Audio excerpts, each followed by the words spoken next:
Good day, I'm Donna Cuesta, and today I will present my answers on the CC Profis 10 activity on leadership. Should our Philippine national elections be tomorrow, who will you vote as our president and vice president? If the Philippine national elections will be tomorrow, I will vote Ferdinand Bongbong Marcos for president and Sara Zimmerman Duterte Carpio for vice president. What five reasons are your considerations in choosing the said candidates on item 1? Why Marcos? He filed several bills in order to improve the country's education and economic growth. He became a public servant for more than 20 years, so he had faced challenges and gained various experience in serving the people and the country. He plans to develop the internet infrastructure of the country since he believes that the internet has a big impact in improving the economy. He helped modernize and transform Ilocos Norte to become an agricultural exporter and tourism hotspot. And lastly, he doesn't attack his presidential opponents. Why Duterte? She is an experienced mayor helping and guiding Davao to prosper. She proposed a policy to make military service mandatory for Filipinos, which I think will be beneficial to the country. She is a trained and experienced lawyer before she entered politics. She believes that the that happened in Davao is also doable to the whole country. And lastly, she has her own stand and she is very courageous. Rating from 1 being the lowest or least and 10 being the highest or most, what are your ratings to our national leaders in terms of the following? First, nation building. So I rate it 6. Our national leaders are creating plans in order to help the nation prosper and grow. But their plans can take 3 to 5 years before it takes place. Moreover, building a project also takes time because of the lack of budget or manpower. I know major infrastructure development takes time, but they should put bigger budgets in nation building. As a third world country, nation building is also important to help the economy grow. Next is foreign relations and or partnerships, which I also rate 6. Our national leaders are handling the foreign affairs pretty fair. We get sufficient imports and exports. It is also best for our leaders to avoid miscommunications with other countries. Furthermore, it is the leaders' duty to promote foreign investments, and with this, foreign countries can also aid in the growth of our nation. Next is disaster response, which is 5. As a citizen who just recently experienced the disaster of Typhoon Odette, I rate the disaster response of the leaders as 5. The last past months has been hell for me. Help from the government was very scarce and delayed. Not all the affected received cash assistance, and on top of that, it took 2 months for our electricity to be repaired and 3 months for our internet connection to be restored. So in the past months, I had to make ends meet just to comply with my online class. So next is education, which I rate 7. I was one of the first batch of the students who experienced the K-12 curriculum. Adding 2 years of high school was not entirely bad.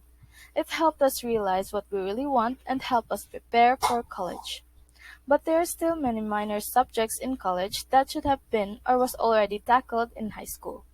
It would be better if they just let the college students focus on their majors and their internships so that they can be ready to join the work industry after they graduate.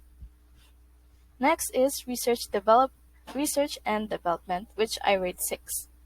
As a third world country, our research and development area is not yet fully advanced.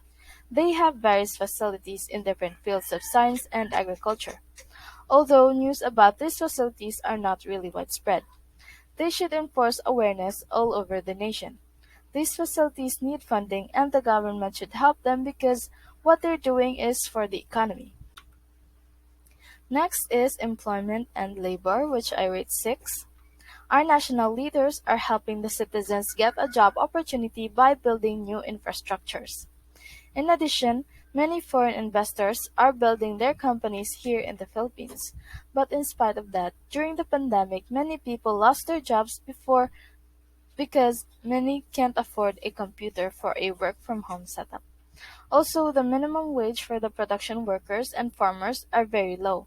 Maybe that is the reason why many people go overseas just to work. Next is crime management, which I rate 5. So after President Duterte's war on drugs, the number of crimes decreased. But I am still not satisfied with the crime management of our country. Not all culprits are punished from their crimes. Besides, if rich people are arrested, they can easily walk free by paying the bail. Perhaps that is the reason why many politicians are not afraid to commit crimes. Next is protecting sovereignty, which I rate 6. So far, the national leaders are doing a good job in protecting the sovereignty of our country. We are not letting any foreign country look down on us or take anything from us. The national leaders of our country need to show them that they are capable of governing their subjects. They also have to prepare for countermeasures if ever a foreign country tries to attack us. As a leader of our nation, that is their responsibility. So next is marine biodiversity preservation, which I rate 7. The marine biodiversity preservation is strongly promoted by our national leaders. In the past years, it has been proven that dynamite fishing causes the corals and other marine species to die. That is why dynamite fishing and other harmful fishing techniques are now made illegal in order to protect marine biodiversity. They are also protecting endangered marine species that might go extinct. Us citizens can help preserve marine biodiversity as well by throwing our trashes in the garbage bins and not in the sea. So the last is level of poverty, which I rate 4. Many of the citizens of our country are living in squatters because of poverty. This is a problem that many national leaders fail to solve. As a leader, they need to develop a program or strategy to help and support these citizens.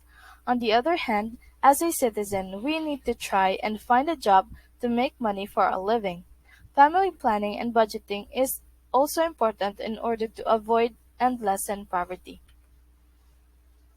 What needs to be part or considered in order to become country's leaders?